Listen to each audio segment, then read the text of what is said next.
Hello my friend, bimeze gute mwebwe mudukurikira kuri Menya TV Sport. Welcome. Amakuru yari meza, nizere ko mumeze neza. Gusa tudatinze uyu mwanya ngarukanye na cya kibazo cyacu, aho uyu mwanya nakuzaniye ikibazo cyacu kimwe nkuko dusanzwe tubana.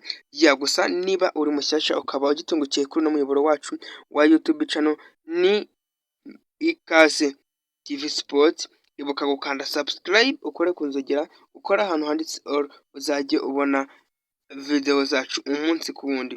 Ndabakunda.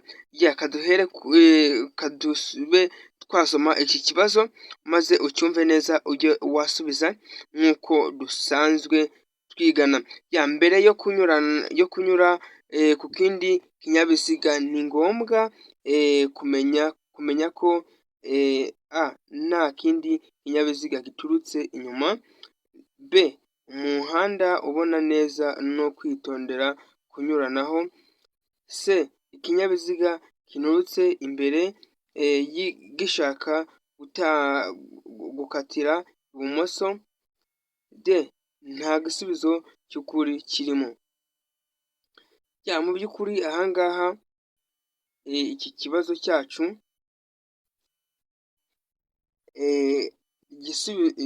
igisubizo nawe urimo ugitekerezaho.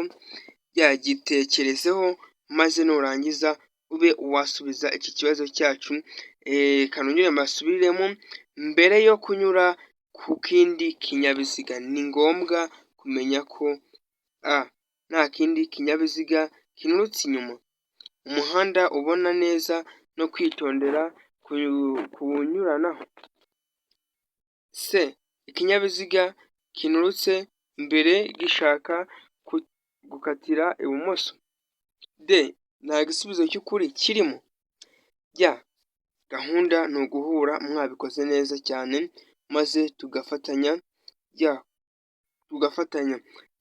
Ibuka gukanda subscribe, ukore kunzogera, kuri ahantu handitse all, uzajya ubona video zacu umunsi ku wundi. Ciao naho ubutaha.